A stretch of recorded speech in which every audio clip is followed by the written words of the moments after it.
नमस्कार, आप देख रहे हैं इलेक्शन कैफ़े। मैं अश्विनी कुमार सिंह। आज कैफ़े में मौजूद है सुमित सर और मनोरंजन भारती सर और पुण्येंदु जी, आप सभी का स्वागत है। आज पुण्य विचित्र सर नहीं आ पाए हैं, तो उसके लिए माफ़ी चाहते हैं दर्शकों से। कल फिर से उनको बुला के लेके आएंगे वापस। आज हम लोग बात करने वाले हैं 370 का जो टारगेट बीजेपी ने दिया और 400 का जो टारगेट एनडीए का है। उस बात को आज फिर से राजनाथ सिंह ने एनडीटीवी के कॉन्क्लेव में भी दोहराया। उन्होंने कहा कि हम 400 पार एनडीए आएगी और 300 पार बीजेपी लाएगी। सवाल ये है कि ये जो टारगेट है 370 का जो टारगेट है और 400 का टारगेट है वो आएगा कैसे। और शायद इसी कड़ी में इसको अचीव करने के लिए जिससे भी कभी अलायंस नहीं होता था उससे भी अलायंस किया जा रहा है, या कह सकते हैं कि जो जहाँ पे ये मुख्य अपोजिशन पार्टी थी वहाँ ये सत्ताधारी पार्टी बन जाएगी। और जो कहीं एक ऐसा स्टेट भी है त्रिपुरा, जहाँ त्रिपुरा मोहता जो पार्टी है वो पहले अपोजिशन पार्टी थी, अब वो अलायंस में हो जाएगी।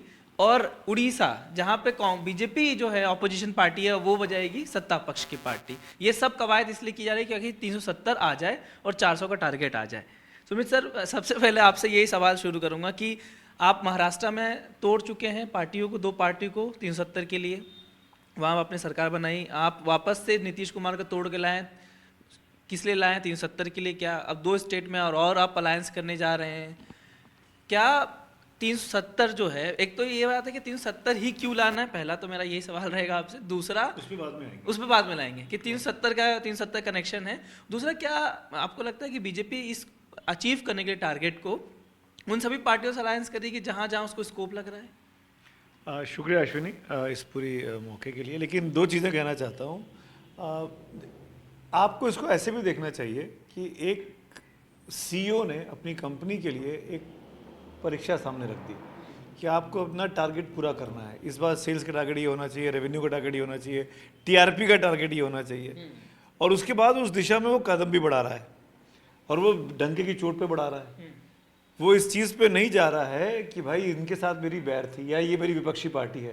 जैसे आपने टिपरा मोथा की बात की, त्रिपुरा में जैसे बीजेडी में पिछले 5-7 साल से बीजेपी ने बहुत एक्सपेरिमेंट किए कि हम उड़ीसा में बीजेडी को हरा के अपनी जगह बना लेंगे। लेकिन जब समझ में आ गया कि वो उस लड़ाई में हम लोग पिछड़ रहे हैं और आज भी नवीन पटनायक की वहाँ पर बहुत ज़्यादा पहचान है और ताकत बनी हुई है, तो उन्होंने बिल्कुल गेम पलट दिया। उन्होंने कहा हम हाथ मिला लेते हैं। तो वही स्थिति है। तो वो जो 370, एक बार जो संसद में प्रधानमंत्री ने कहा कि हमको 370 बीजेपी को और 400 एनडीए को लेकर आना है, तो उस दिशा में इस गाड़ी को ले जाने के लिए तमाम चीज़ें की जा रही है। आपका ये आकलन 100% ठीक है। इसीलिए जो आपको कुछ सीटों का नुकसान, क्योंकि आपने पिछली बार तमाम उत्तर भारतीय राज्यों में जो हिंदी पट्टी के राज्य आपने पीक टच कर लिया था, ऑलमोस्ट 95% आपके पास मार्क्स थे, तो वहाँ पे 100% हो नहीं सकता। तो अब वो ऐसे जगह ढूंढ रहे हैं जहाँ पर वो पीक कर सकते हैं।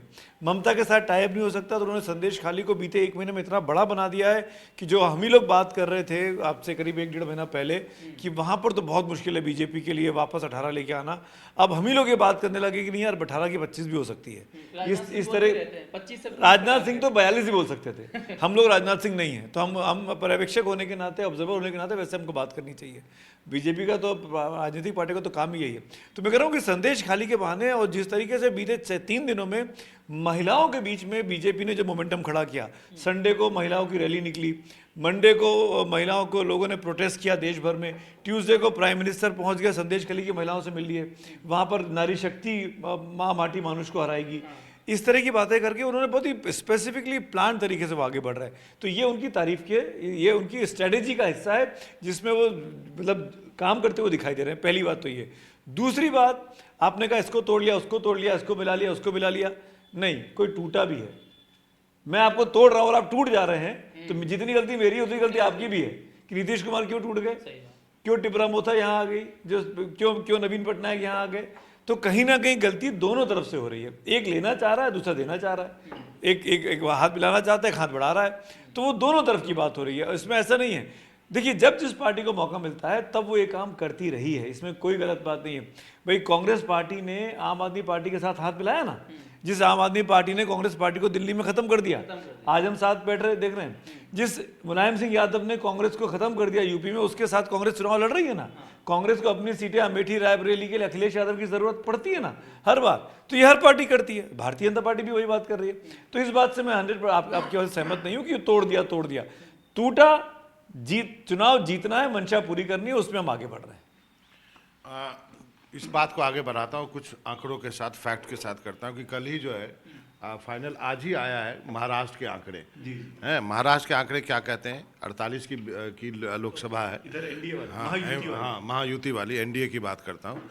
32 सीट लड़ेगी बीजेपी, और जो रूलिंग पार्टी है, मतलब शिंदे साहब की जो पार्टी है वो 12 सीट लड़ेगी, और अजीत पवार चीफ मिनिस्टर की पार्टी 12 केवल, और अजीत पवार की पार्टी 4 सीट लड़ेगी।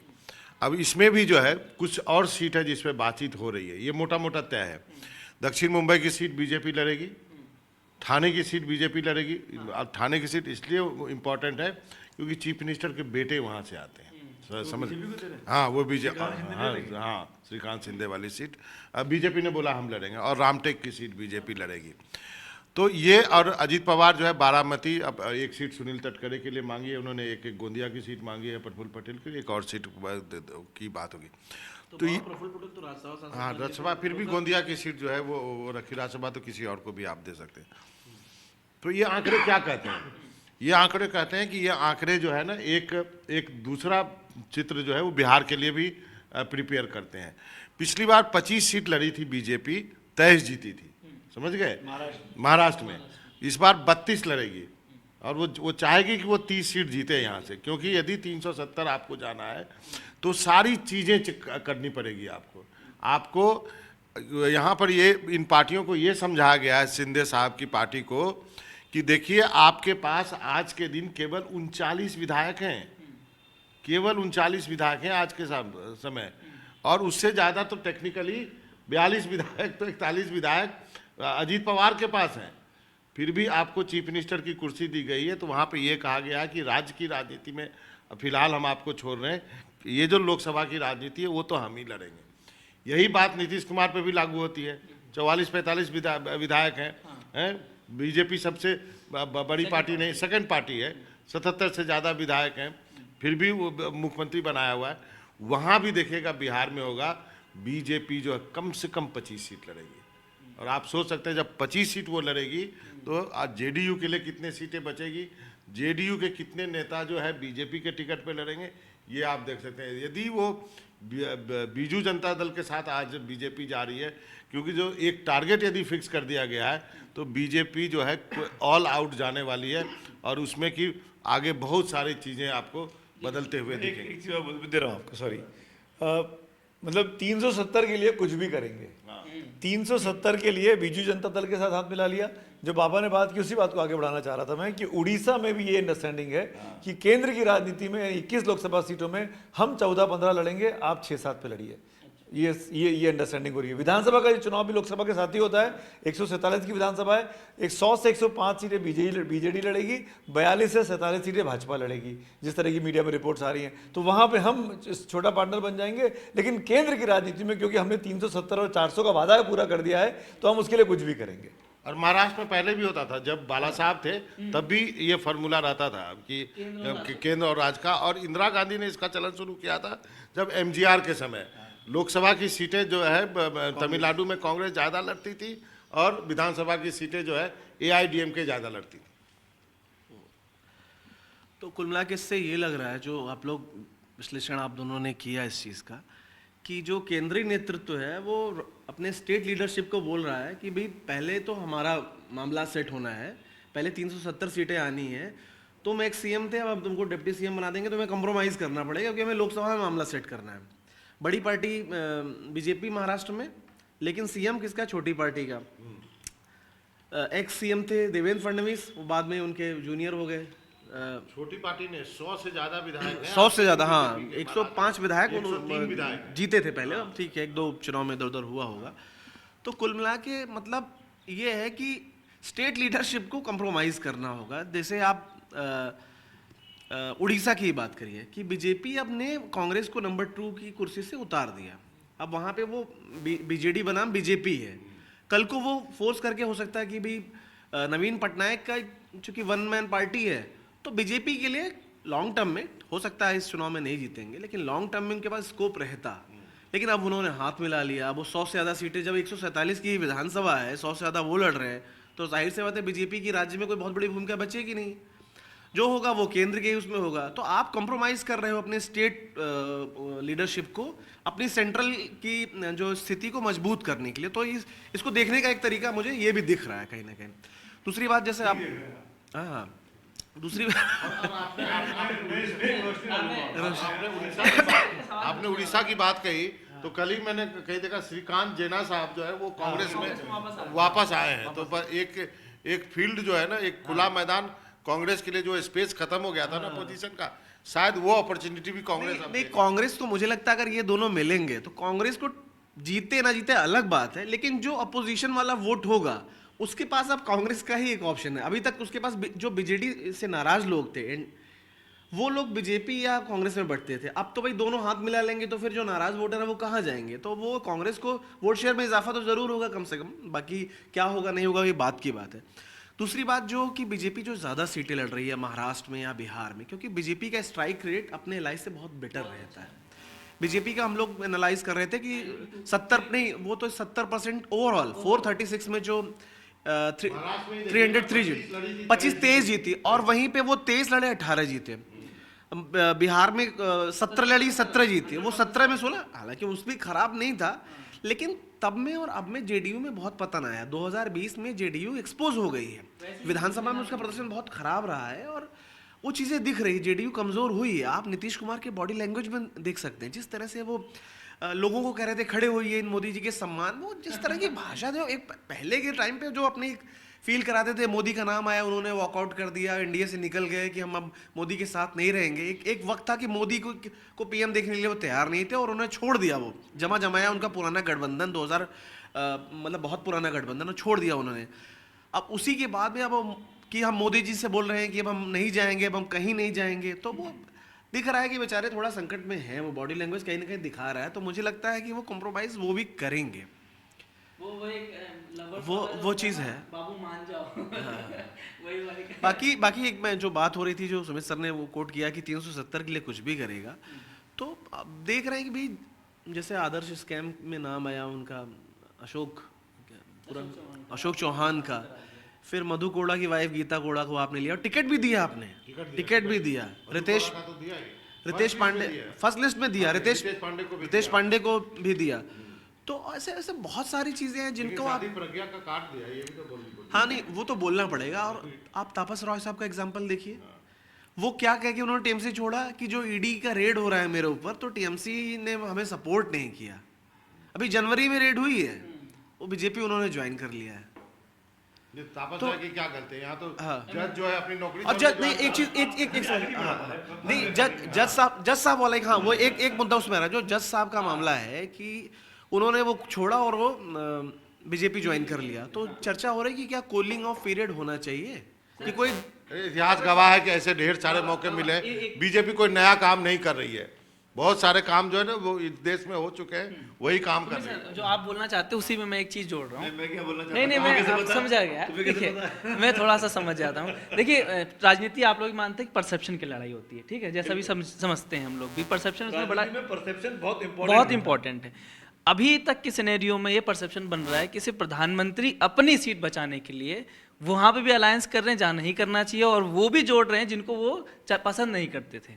मतलब नीतीश कुमार के खिलाफ मोदी जी जहां जाते थे, जिनको 2 साल पहले 1-2 महीने पहले जहां नीतीश कुमार को वो गलत मतलब उनके खिलाफ बोलते थे, आज नीतीश जी उनके प्रिय हो चुके हैं। आज सिर्फ आरजेडी को बोला जाता है। मैं ये कह रहा हूँ कि 370 सिर्फ प्रधानमंत्री के लिए चाहिए ना, मोदी जी प्राइम मिनिस्टर बने रहे इसलिए चाहिए ना उनको। सवाल ये है सर कि जो त्रिपुरा महता से आप अलायंस क्यों किए? आप अपोजिशन को खत्म कर रहे हैं, खुद अपोजिशन आप खत्म हो रहे बीजेडी में। बीजेडी में आप नहीं चाहते हैं कि उड़ीसा में बीजेडी का शासन खत्म हो, बीजेपी अपोजिशन पार्टी बनने का धर्मेंद्र प्रधान अपना मुख्यमंत्री सपना ना देखें? तो सिर्फ प्रधानमंत्री अपना सपना मेंटेन करने के लिए क्या बीजेपी के अंदर आप मान सकते हैं कि स्टेट लीडरशिप को डेवलप नहीं करने दे रहे हैं? बड़ा अच्छा सवाल है आपका, और इसका जवाब देना कोई आसान काम नहीं है, पहली बात तो। दूसरी बात, इस सवाल का जवाब मैं ऐसे देना चाहूँगा, आज से 20 साल पहले की राजनीति में जाइए, 2004 का दौर, 2000 से 2010 का दौर, जब कांग्रेस धीरे धीरे अपने पीक पे आ रही थी, सोनिया गांधी की एक्सेप्टेबिलिटी बढ़ती जा रही थी, तो हम लोग जो उस वक्त, मुझे पता नहीं आप लोग कितना फॉलो कर रहे थे, हम लोग तो फील्ड पे थे, काम कर रहे थे, इस बारे में हम अक्सर चर्चा करते थे कि कांग्रेस दिल्ली में अपने नेतृत्व को बनाए रखने के लिए, बचाए रखने के लिए, कि सोनिया गांधी की सुप्रीमेसी रहे, रीजनल सेंटर्स पर ध्यान नहीं देती थी। रीजनल नेताओं के चाहे सरकारें चली जाएं, नहीं चलें, चलें नहीं चलें, कितना भी चलें, ये चर्चा बहुत होती थी कि दिल्ली पे आंच नहीं आनी चाहिए। अशोक चौहान को कोई कुछ भी कह ले हटा देंगे, करुणाकरण को कुछ हो जाए तो अचानक वहाँ से लौटेगा प्रभारी और बीच रास्ते से अनाउंसमेंट कर देगा कि करुणाकरण को हटाया जा रहा है केरल में, जब कितना स्टार वर्ल्ड नेता। तो ये बात थी कि कोई भी नेता जो बड़ा हो रहा हो उसको दिल्ली के आसपास तक नहीं आने देना है। अगर यही बात जो आपने कही कि मोदी जी अपने लिए कर रहे हैं, मोदी जी अपने लिए कर रहे हैं, तो अभी तो यही दिखाई देता है कि भाई उनकी जो 370 का उन्होंने एक आह्वान किया है वो पूरा हो जाए। पर एक चीज़ जो आप कह रहे थे, जो बात आपने भी छुई, मैं उसमें ज़रूर इंगित करना चाहूँगा। कुछ मेरी भाजपा के और संघ के नेताओं से लगातार बात होती है और वो लोग परेशान हैं। ये जो स्टेट लीडरशिप है, जो ग्राउंड पे काम करने वाले लोग हैं, वो इस बात को लेकर परेशान है कि हमने 20-20, 25-25, 30-30 साल इस परिवार में दे दिए, हमको कुछ नहीं मिला। ये कल का व्यक्ति आया, इसको अचानक से मुख्यमंत्री बना दिया, इसको अचानक से सांसद दड़ा दिया, इसको राज्यसभा लेके चले जा रहे हैं।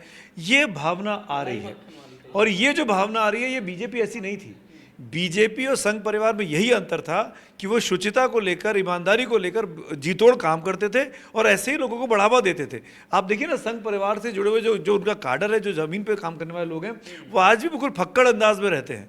वो भी बहुत ही वैभव का जीवन या दिखावे का जीवन नहीं जीते हैं जो बाकी राजनीतिक पार्टियों के लोग करते हैं। तो उनको इस तरह के लोगों का आना, जैसे आपने कहा अशोक चौहान का नाम लिया कि भाई आदर्श में आप थे, आप आ गए, अजीत पवार के ऊपर इतने करप्शन के चार्ज है, आप आ गए, डिप्टी सीएम बन गए। ये चीज़ उनको नहीं एक्सेप्ट हो रही है और ये बहुत बड़ी दिक्कत है। अगर आज नहीं तो कल, let me complete, last line बोल रहा हूँ, फिर आपकी बारी है, कि अगर मोदी जी के बाद, अमित शाह जी के बाद पार्टी जब सत्ता से हटेगी, जब भी 5 साल के बाद, 10 साल के बाद जब भी हटेगी, तब कहाँ से खड़ी हो पाएगी? क्योंकि ये जो लोग नाराज़ हैं, क्या ये 10 साल वेट करेंगे? क्या ये 5 साल वेट करेंगे कि हमको 10 साल के बाद मौका मिलेगा?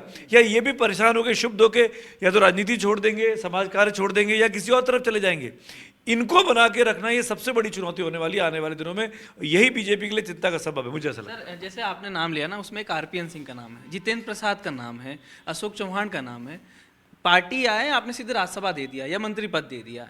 आपसे बाबा एक सवाल, जो पहले सवाल था, उसी मूलभूत सवाल में एक सवाल ये है कि आपने जो कहा ना कि कोई नेता दूसरे नेता को खड़ा नहीं होने देता, ये पॉलिटिक्स में होता है, विद इन अ पार्टी होता है, अदर्स पार्टी में भी होता है, लेकिन आज के समय में तो बीजेपी में कोई नेता है ही नहीं।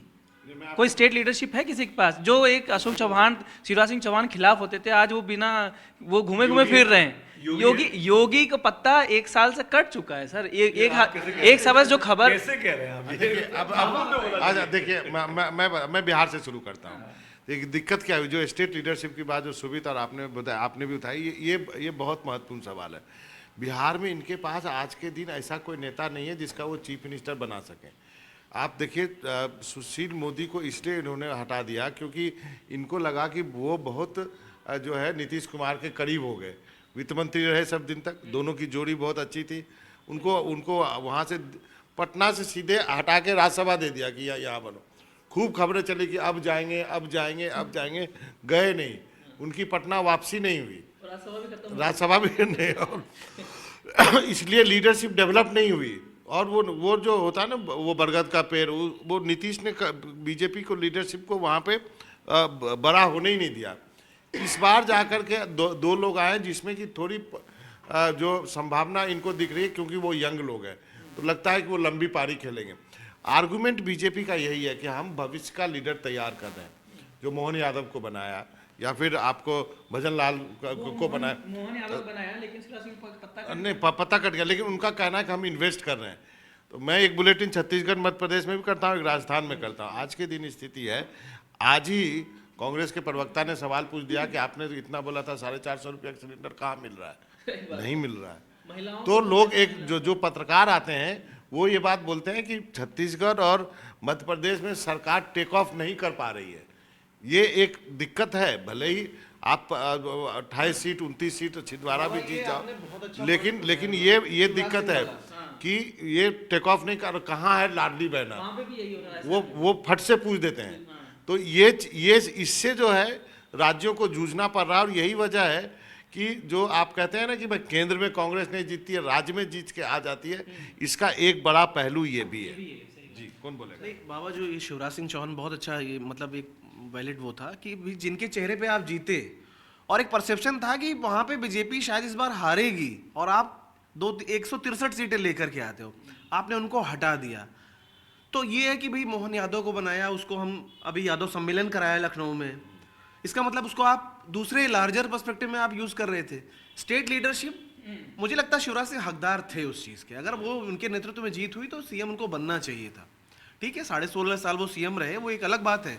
फिर तो ये दूसरी चीज़ लोगों पे भी लागू हो सकता है जो बहुत लंबे समय से सीएम है, उनको भी हटाने की बातें हो सकती। लेकिन एक अश्विन, आप बार बार एक सवाल पूछते हैं और आपने अपने शुरुआत में बोला था, सुमित सर ने कहा था बाद में आएंगे। ये जो 370 का आंकड़ा या 400 की जो बात है, वो साधारण बहुमत आपका 272 पे हो जाता है। चलो 300, 325, 352 तो पिछली बार आपको ही मिल गए थे, तो आपको कोई ऐसा इशू नहीं है। लेकिन 370 का आंकड़ा मतलब बीजेपी अकेले 2/3 बहुमत से ज़्यादा। तो क्या बहुत सारे जो चूँकि कानून है जिनके लिए 2/3 उसकी ज़रूरत पड़ती है, तो क्या एक लार्जर पिक्चर कुछ और है जो आंकड़ों को हम लोग, वो सिर्फ ये हमें लग रहा है कि एक सिर्फ एम्बिशियस टारगेट दिया गया ताकि कार्यकर्ताओं को उत्साह भरने के लिए। मोदी जी का तीसरा टेन्योर एक बड़े फैसलों के लिए होने वाला है और वो कुछ मामला है, उनको उसके लिए ज़रूरी अंगड़ित चाहिए, इसलिए उन्होंने वो जानबूझ के वो टारगेट रखा है। ये एक सवाल है जिसपे आप दो वरिष्ठ जो है इस पे चर्चा करेंगे बाद में, कि हमें ज़्यादा मालूम नहीं है। वो टारगेट है, वो बहुत बड़ा है और दोनों में किसी को नहीं, वो हमें क्या मालूम, उनके दिमाग में है कि कुछ ऐसे बड़े फैसले उनको करने हैं। तो अकेले बीजेपी के सुमित सर ही बताएं। बात हुई होगी। नहीं, मैं इसलिए मैं एक लाइन बोल देता हूँ कि देखो 370 का टारगेट कुछ सोच समझ कर ही दिया है। क्यों दिया है, किस लिए दिया है, जब पत्ते खुलेंगे तब खुलेंगे। लेकिन मीडिया में, सोशल मीडिया पे ये अटकलें बहुत है पूर्णेंदु। आपने भी वहीं से पढ़ा, वहीं से सुना है, वहीं से मैंने पढ़ा, वहीं से मैंने सुना। आप उन बातों को मेरे मुंह से सुनना चाहते हैं, अपने मुंह से नहीं बोलना चाहते हैं, अपने मुंह से नहीं बोलना चाहते हैं। आप शुक्ला जी हैं, अवस्थी जी के साथ मजाक कर रहे हैं आप। नहीं, लेकिन मैं एक चीज़ बोलना चाहता हूँ कि अगर वाकई में जो बातें मीडिया में चल रही हैं, अटकलें हैं कि संविधान में संशोधन करने की कोई तैयारी है, कुछ ऐसा हो सकता है क्या, तो इस पर बीजेपी को खुलकर बताना चाहिए। बीजेपी की लीडरशिप को मैं ये उम्मीद करता हूँ कि जब मैनिफेस्टो आएगा, उनका संकल्प पत्र इसको बोलते हैं, तो शायद चीज़ें और क्लियर होंगी कि वाई 370, क्योंकि अब खुलकर प्रेस कॉन्फ्रेंस तो ही नहीं है। 370 पे क्यों आंकड़ा दिया गया, इस बारे में खुलकर बात नहीं हो पाती है। तो जब एक पत्रकारों के बीच में बैठेंगे बड़े नेता, नड्डा साहब, अमित शाह साहब, तभी शायद पता लग पाए। मुझे बस इसी बात से एंड करते, मुझे ऐसा लगता है सर 370 इसलिए क्योंकि एक अब ट्रांजिशन फेज आएगा बीजेपी में, जब प्रधानमंत्री मोदी अपने पद से हटेंगे और नए उम्मीदवार का घोषणा होगी। आज से 2 साल बाद ही होगी, लेकिन होगी जरूर। लेकिन नहीं, लेकिन आपकी बात हो ही गई तो हम लोग आपको सब पता है भाई। नहीं, मैं ऐसा सोच रहा हूँ कि अगर वो जब ट्रांजिशन फेज होगा तो कोई विद्रोह ना उठ पाए पार्टी के अंदर, इतना मेजॉरिटी रहेगा तो जिसको प्रधानमंत्री चाहे उसको बना सकते हैं, ऐसा मुझे लगता है। कहाँ से लाए हो भाई? क्योंकि चलिए आज की चर्चा में बस इतना ही, कल मिलते हैं किसी और विषय के साथ, तब तक के लिए धन्यवाद।